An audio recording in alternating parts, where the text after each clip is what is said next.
Hi guys. By way of an introduction, myself Abhishek, a corporate lawyer by profession, uh, passed out in 2016 from Symbiosis Law School, and thereafter worked with Ernst and Young and then Indian Law Partner, which is a boutique corporate law firm assisting assessed on a best friend relationship basis in India.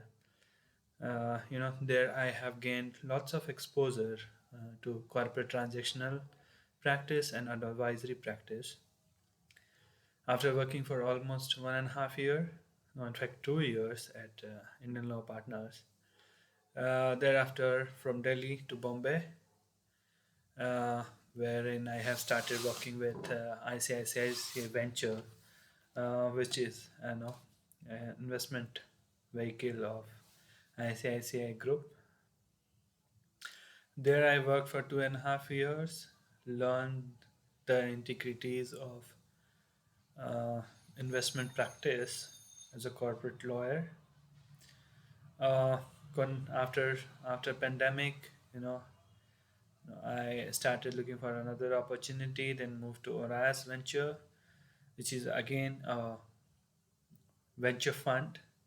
Uh, Reason to move to venture fund from private equity fund was to have greater challenges, greater opportunities, and greater learning.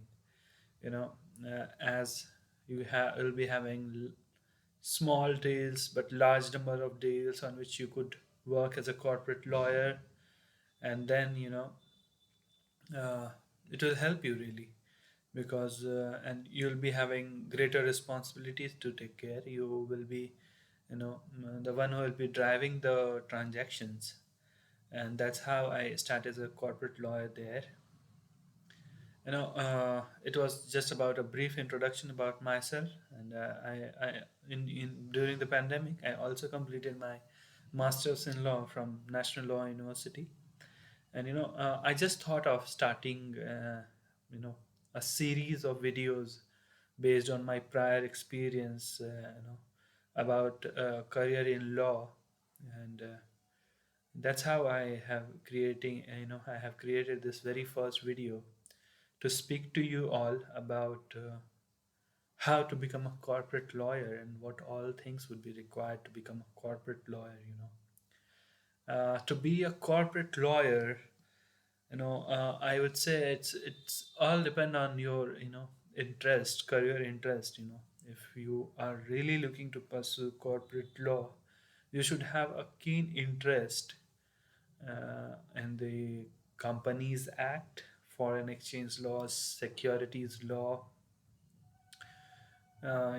rules and regulations, guidelines issued by RBI. You should have a keen interest into the business. So once you'll be having deep interest into the business, you start looking about the questions which derive a business. You start looking at the regulations. You start asking questions.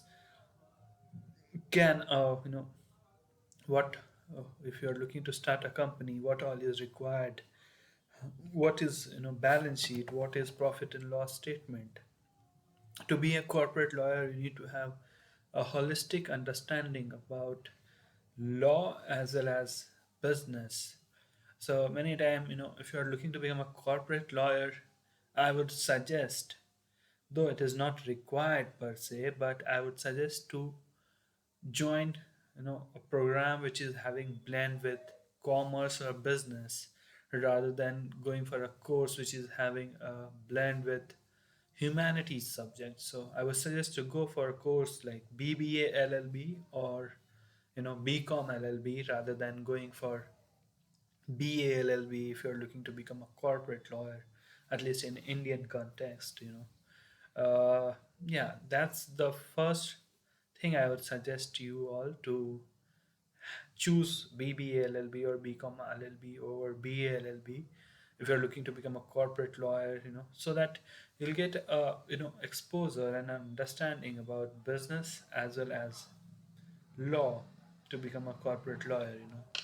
And being a corporate lawyer, I would like to tell you what a corporate lawyer would be doing. Once you become a corporate lawyer, what all role and responsibilities you would be playing.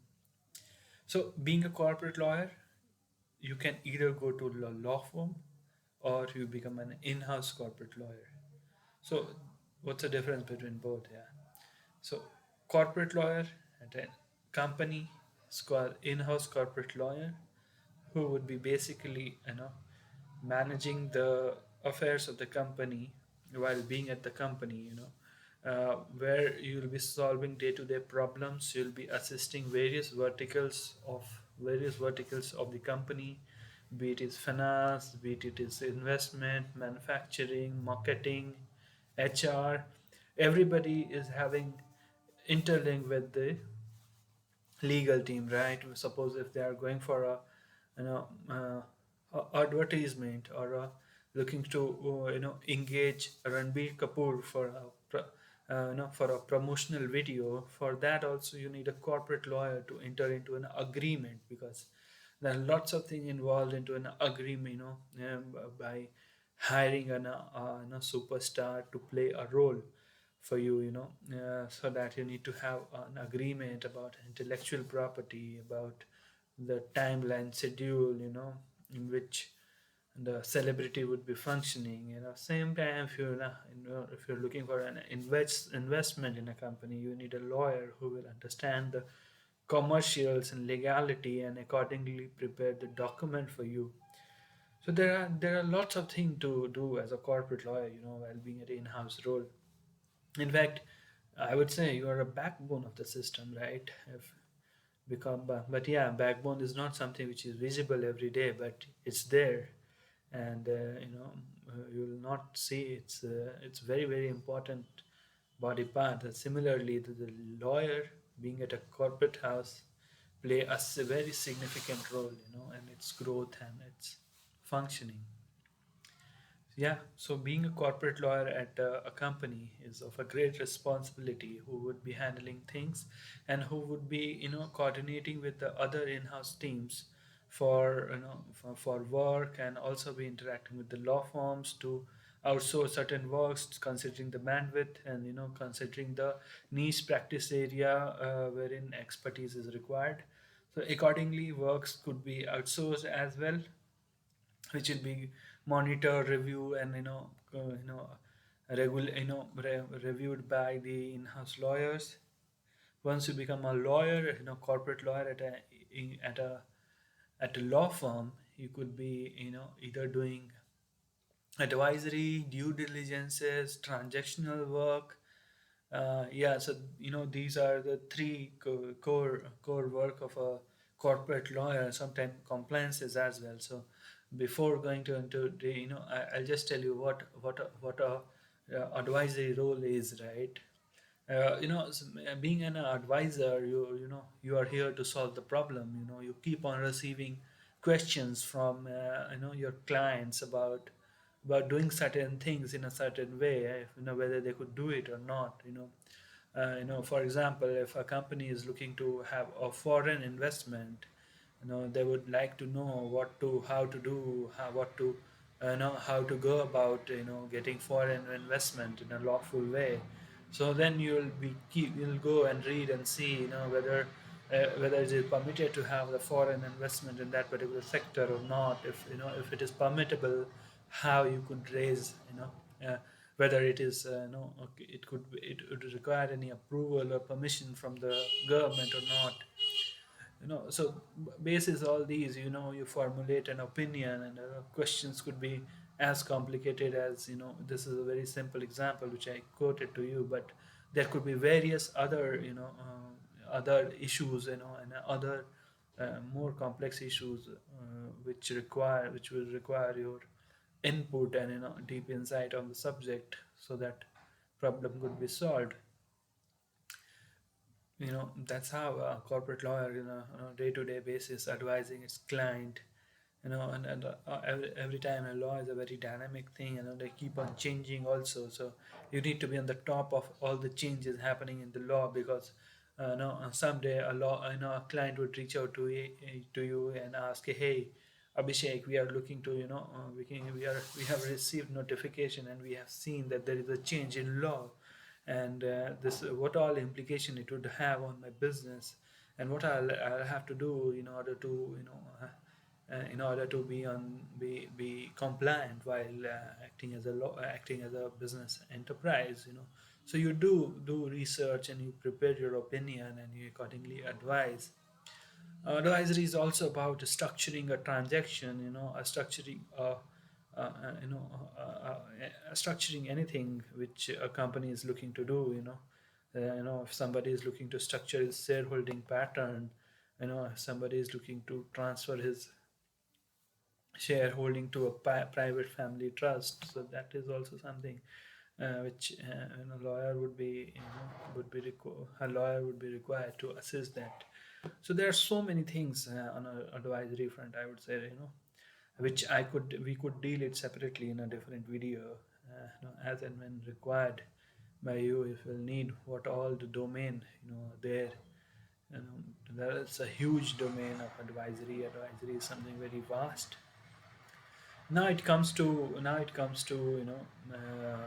due diligence, as so due diligence is something wherein someone is looking to act upon, basis the information provided by a company, an enterprise, or an individual.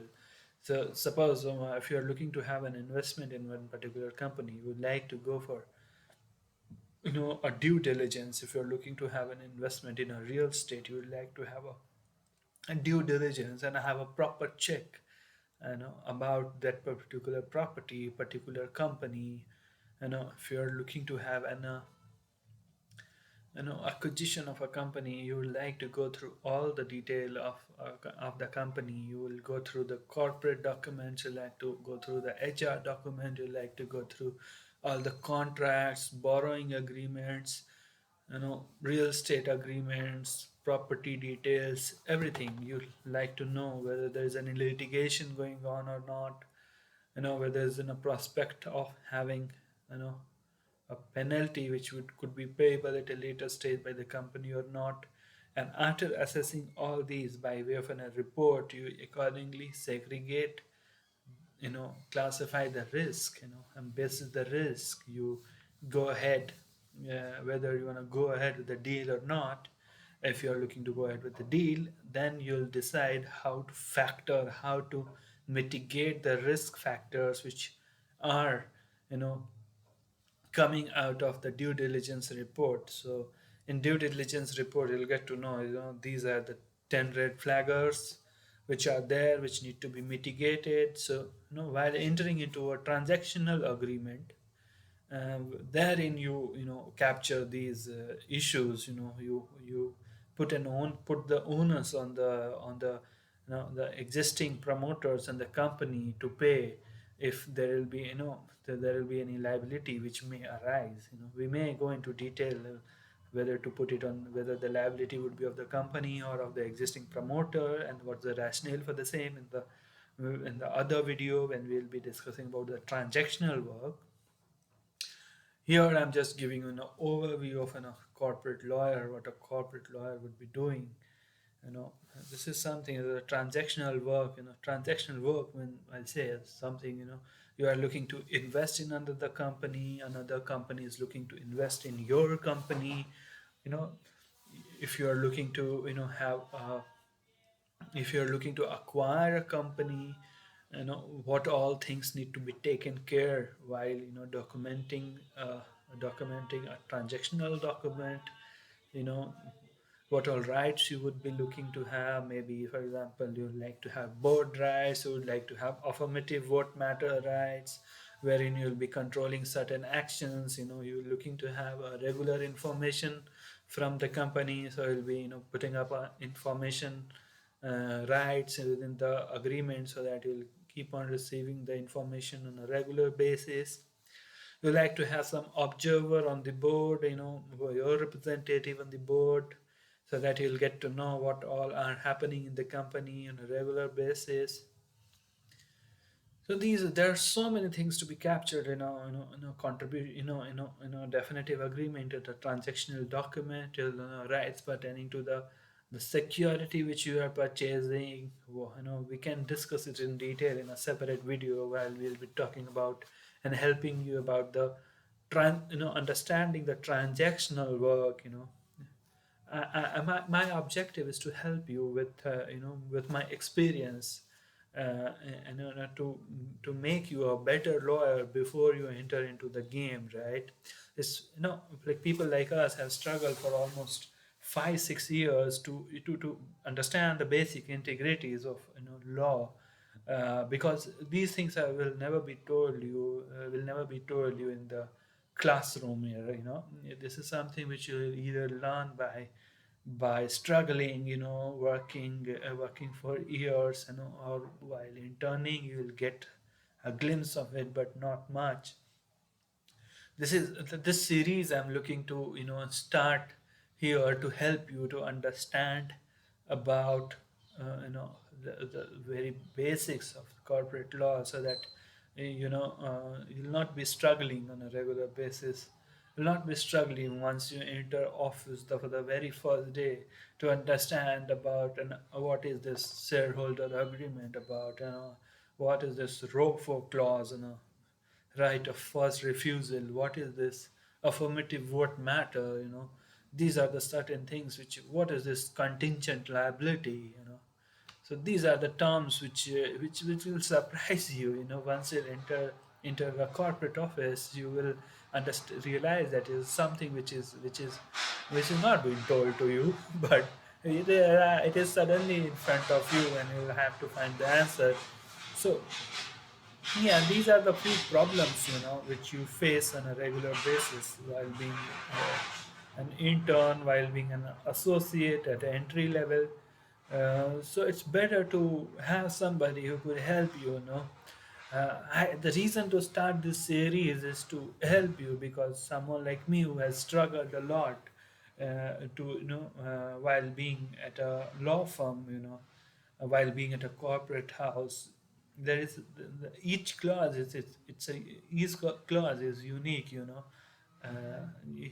I'll teach you how to go about the agreement, how to go about drafting, and how to go about due diligence and advisory, on a separate series of videos, so that I could go deep inside it and help you to understand, so that once you'll be in office, you'll not be novice, and people will not say that, oh, you just start doing, do a proofreading of it and correct the formatting, then, that is also something which is relevant, that we could do it in a separate video, but this is something which I wanted to tell you, So these are the few things which a corporate lawyer will be doing, and how we would be doing will be doing it in a separate series of videos on a regular basis. Uh, Other thing is that another question: what all you need to do to become a corporate lawyer and to grab a job at a law firm or or in a corporate house? To be very honest, to get a job at a law firm or a corporate house is very very difficult. Considering the fact that there are very limited opportunities at the corporate houses, and at law firm it's comparatively easier, but again, yeah, it's not that easy, considering there are around 889 law schools registered with Bar Council of India, at present, and it's a huge number. There's not that much of a requirement of corporate lawyer at this point in time.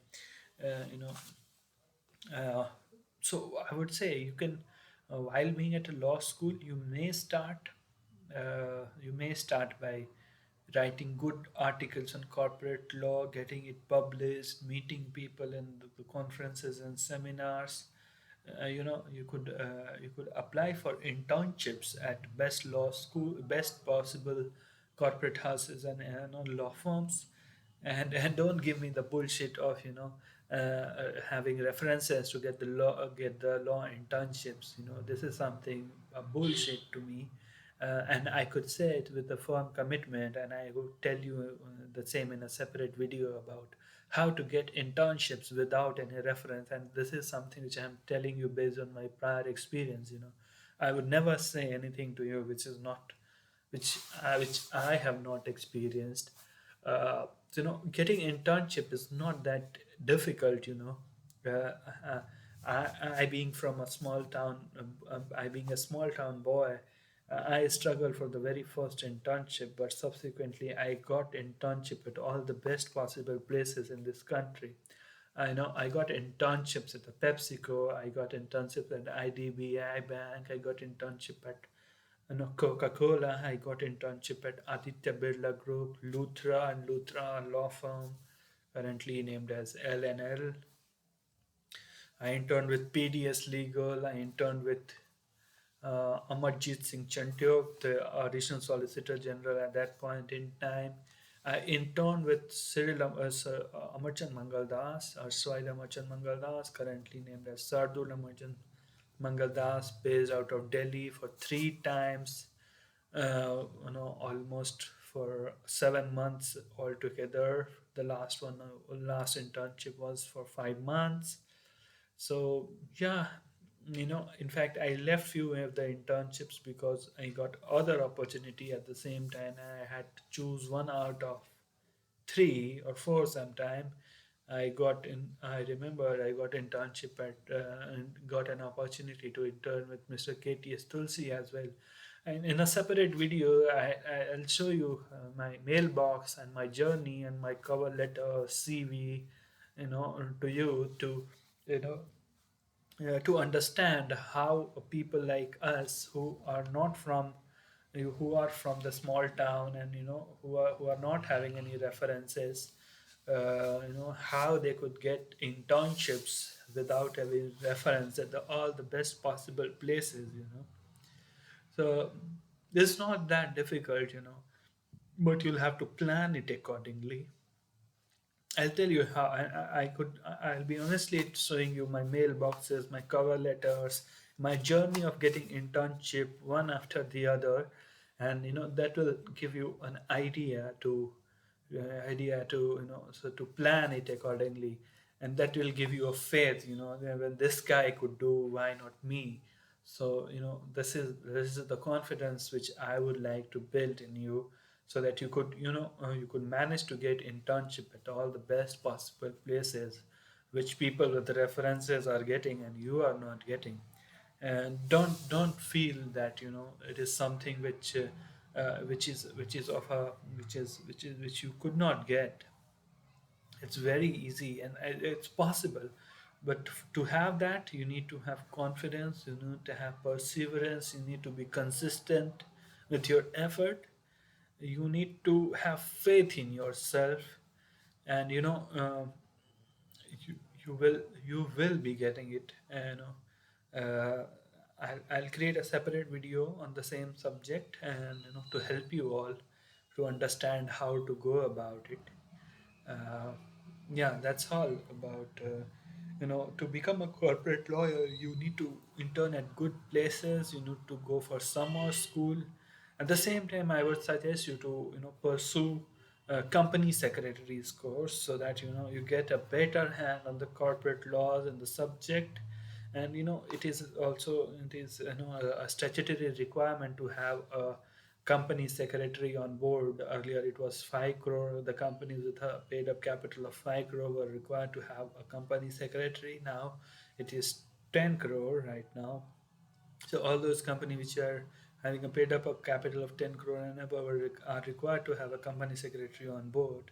So many of the in-house lawyers are company secretary as well, and even those who are just a corporate lawyer, company secretary, are also working in the legal team at legal and compliance team at the in-house, various in-houses. And that's how to become a corporate lawyer. You need to you should enroll at a company secretary course. I would suggest, as a one of the key thing which you could do to have your accreditation, and to have a brand image that, okay, this guy is serious about this this subject and is interested into it, you may pursue your masters in corporate law from foreign universities as well. That is something separate which you could discuss. In fact, I also got opportunity to study at Cardiff University as well as National University of Singapore, in 2016. But due to my financials, I was not able to go. But yeah, I could help you with the application process, so that you could get into it. And it's not that tough at all. It's just that you have to plan accordingly from the very start of your law school. It is not something that you could do it at a very later stage of your law school career. You'll have to plan it, and then accordingly you could get it. Yeah, when it comes to now about the perks and privileges of being a corporate lawyer, a corporate lawyer is someone who is having, a very nice lifestyle. You will enjoy living the way a corporate lawyers are living, and the kind of culture, kind of the etiquette, the kind of grooming you'll get as a corporate lawyer is quite phenomenal. You would be interacting with the founders, you would be interacting with the investors, you are interacting with those who are having idea to grow startups. You are relevant for everybody who are into business, who are looking to grow, who are looking to do something well. When it comes to the salary and packages, well, no, corporate lawyers are well paid. Those who will start at a tier 1 law firm would be earning somewhere around 1 to 1.25 lakh a month. Those who will be getting into tier 2, tier 3 law firms could be earning somewhere from 40,000 to 70, 80,000 a month. Eventually it would be growing. The senior will become the bonus component would also be increasing. So yeah, that's what once you'll become senior associate and the principal associate, bonus component would be quite high. Yeah, so this is something which I talked about being an into employment. Eventually, you could have your own law firm. You can have your own consulting group to assist people, which I'm now looking to set up. I have incorporated my own law firm and a company which will be assisting investment funds and NBFCs to have their compliances intact. So eventually, eventually after a point in time, you could have your own law firm, you could have your own corporate clients, you could have, there's something uh, uh, which is a dream coming true for a small town boy. Well, to be in the city like Bombay, Delhi. Sometime you can look for opportunities in the overseas in UK, USA, Canada, Dubai. People are moving.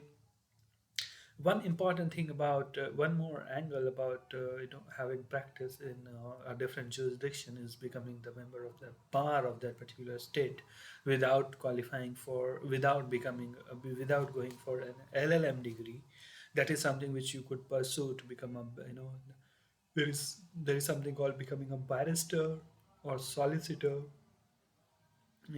at UK, or similarly in other jurisdiction also you can become a lawyer, in that particular state and have a certificate of practice there. So it's all depends what you want to do, where you want to go. There's a huge opportunity. I'll create a separate video on how to become a barrister or a solicitor in UK, or to get admitted to the bar of any other jurisdiction without having an LLM degree. Yeah, so life is so sorted, for a corporate lawyer. But yeah, the drawback and the backside. I know limitations of this profession is it will demand lots of time, lots of patience, and the long working hours at the corporate houses, because and it comes because it is demanded. Sorry, it is demanded by the client.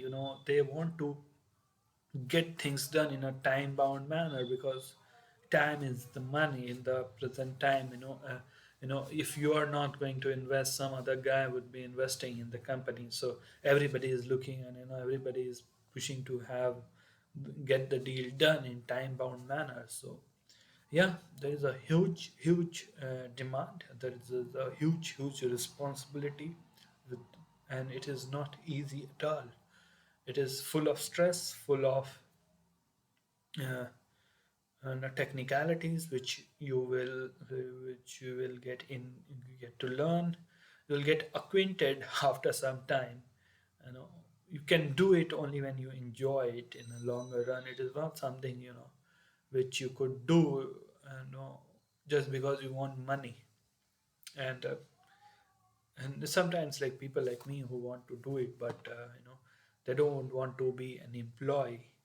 So I have started my own practice. But yeah, to start your own practice also, you need to be an employee for some time so that you can gain the exposure and become a managing partner of your own firm. We can discuss it in a separate video about how to starting up your own law firm. But yeah, this is something about my experience, overview about going to be a corporate lawyer. Oh, I hope you all would have enjoyed this video. You may put your comments in the comment section, and you may subscribe my channel to have further updates and regular videos on the subject, which would be of your interest. In fact, I would be starting a series of courses on the corporate law for the students of law schools, and the chartered accountants and the company secretary would be free for all of you to have have that to gain the learning from that course. And I being a corporate lawyer, having prior experience of 5 6 years, having a LLB degree and a LLM degree from National Law University, after working with all the best possible corporate houses as an intern, and then working with the prestigious organization like ICICI, EY, and ORIS. I believe I could bring something substantial towards your learning and helping you to crack exams. Uh, so yeah, stay tuned with me, and so that I could bring my expertise to you, and so that you can it will help you to grow as a corporate lawyer, or to become a chartered accountant or a company secretary. There are so many things so many things which I wanted to